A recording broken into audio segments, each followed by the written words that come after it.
It's been more than 50 days since I started this journey, and I just want to thank everyone who's still sticking around. Those of you who are always waiting for my videos, those who always leave comments, and even the silent viewers out there. You're one of the reasons why I stay motivated to keep making videos like this. Some of you have been watching my videos but still haven't subscribed, so if you're one of them, make sure to hit that subscribe button. But anyways, for this game, I'm using Lucas in the EXP lane. His adjustment hasn't even made it to the official server yet, and he's already been nerfed. So by the time the changes actually reach the official server, we might end up feeling like it's more of a nerf than a buff. It's been a while since I made a video about Lucas, and since he's one of my main heroes, a lot of you have been asking to see him again. So here we are. If you noticed earlier, my win rate with Lucas is at 69%. I guess I love this number so much that no matter how many matches I play with him, my win rate just refuses to change. I always try to push it to 70%, but somehow it just never happens. I actually had a really good early game in this match, so I didn't expect my teammates to make this game so difficult for me. Especially our jungler, who fell really far behind in both gold and EXP. It even reached a point where he was way behind our roamer. The problem was that even when all of his jungle creeps were available, he wouldn't take them. Instead, he would try to fight the enemies and then end up dying. Like here, if you look at the map, she went straight into a bunch of enemies all by herself, so of course she ended up dying. She really doesn't like taking the green camps, and what's even worse is that a lot of the time, she doesn't even take her buffs. She would literally respawn and then go straight back to fighting enemies she couldn't even kill. If you're the jungler, it's really important to clear your jungle creeps as much as possible, especially when there are no enemies nearby. Leaving them untouched is basically wasting free gold and EXP that could help you keep up in the game. Look here. She didn't even bother taking any of her jungle creeps. All she wanted to do was fight the enemies. She even tried to fight Glue when she had almost no chance of killing him. And in the end, she was the one who almost died here.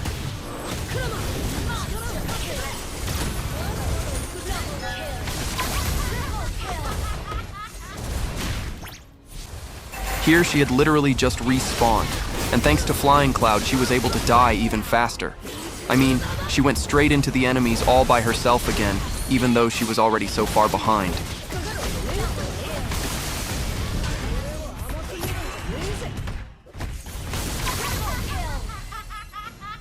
And another burden in this game was Mia. Just look at her here. She's practically trying to kill me. She doesn't care if I die as long as she gets to kill Glue. That's basically her mindset.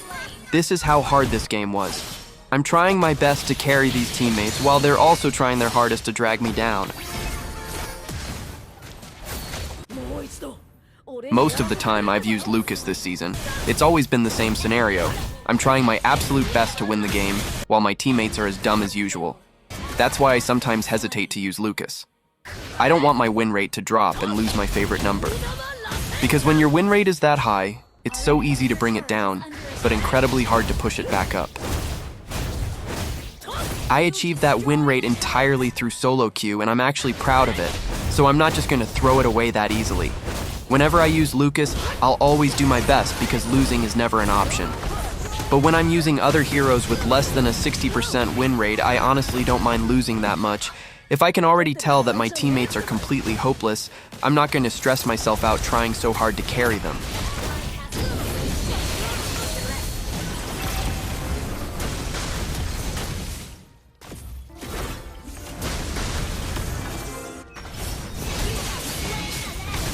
Imagine if Suyu had killed me here instead of me killing him. He would have probably killed Carmilla and Karina next, and they could have ended the game right there. That's how crucial every play I make in this game is. I'm basically not allowed to make a single mistake in moments like this because one mistake could literally cost us the entire game.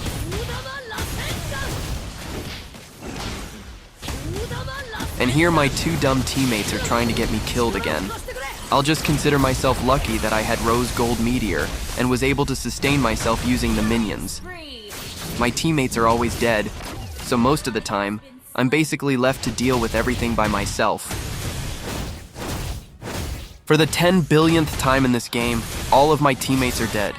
I was planning to just cut the minion waves in the mid lane, but they actually got delayed because they had to deal with our minion wave in the top lane. We had the advantage in the top lane because I pushed it earlier, and that's one of the reasons why I was still confident that I could win this game. The enemies were getting really frustrated with me at this point, because even though this game basically felt like a 2v5, they were still having such a hard time beating us. I was pretty much the only one making things difficult for them. If I wasn't here, this game would have been over a long time ago.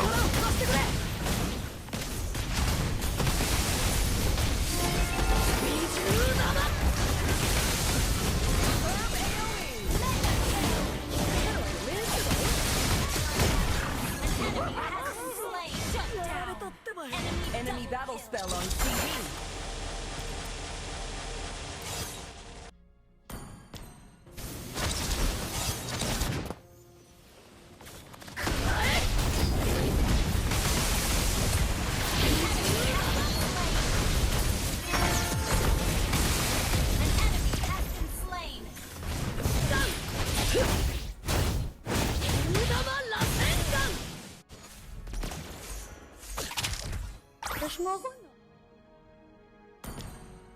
I was actually planning to push their inhibitor turret in the bottom lane, but they got lucky because I ran out of minions.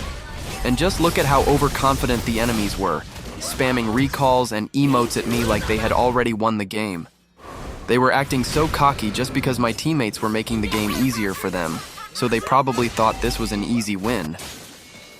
But if you think about it, isn't that more embarrassing for them? We basically had 2 bots on our team and they still couldn't finish us off. Mia just didn't care about our base here. She decided to gamble everything and try to end the game by herself, even though she already saw someone defending their base and their marksman was about to respawn. But of course, she still went in alone, acting like she was so strong that she could kill anyone who stood in her way.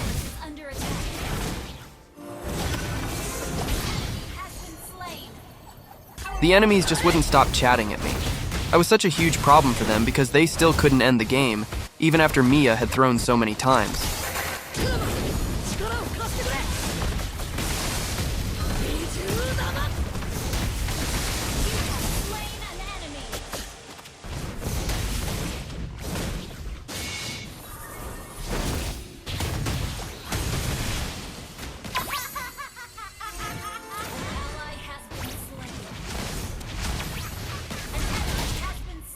Here, 3 of the enemies were dead and my teammates were taking the Lord, but instead of joining them, I decided to push the mid lane.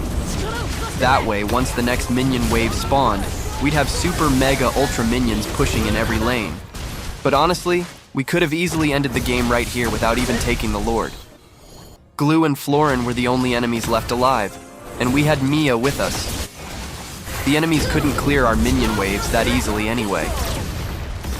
But it is what it is. We still won the game because we managed to sync up the minion waves in all 3 lanes. And in situations like this, there's really no need to rush or force a dive. Just be patient and push with the minions. It's already easy to end the game from there.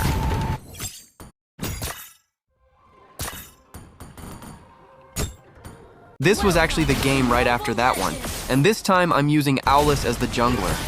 And damn, just like in my previous game, I had such a hard time in this match too.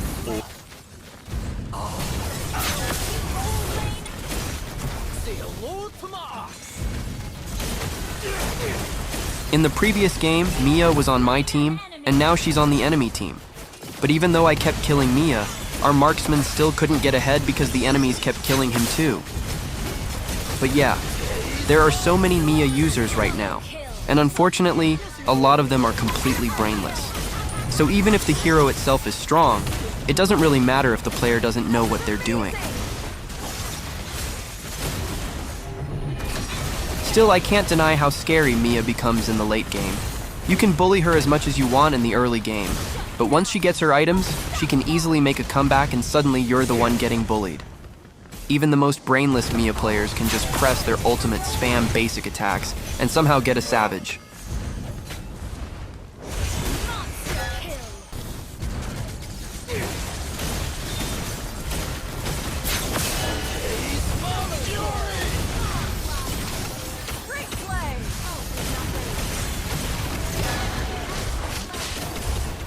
Is it just me, or does Owlus feel so weird right now?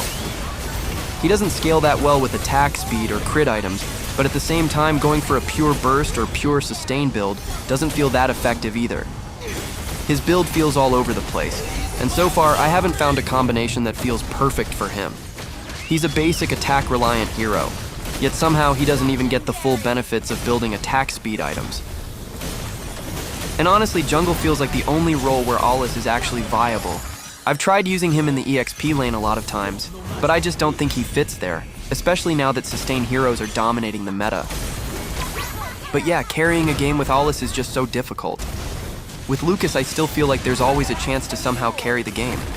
But with Owlus, there's only so much I can do without enough help from my teammates.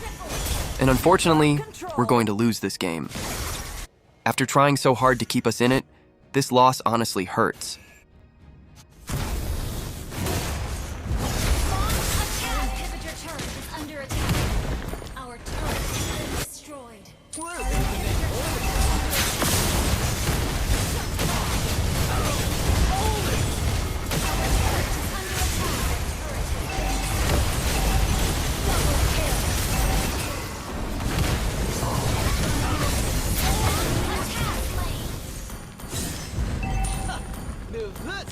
Fierce.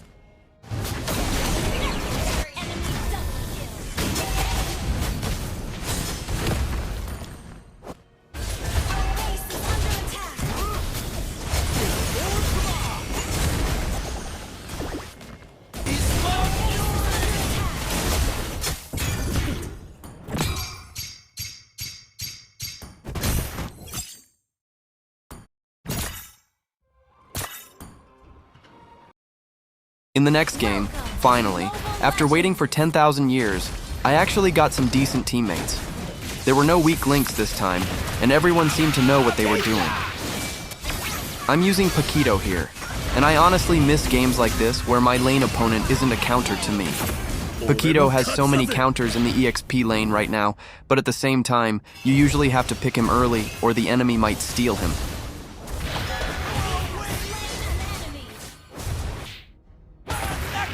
The problem is that most of his counters are just too strong in the current meta, like Barats, Esmeralda, Mincithar, and Phoveus. They limit what Pakito can do so much. It's completely different from before, when I could easily dominate most of my lane matchups. Double kill.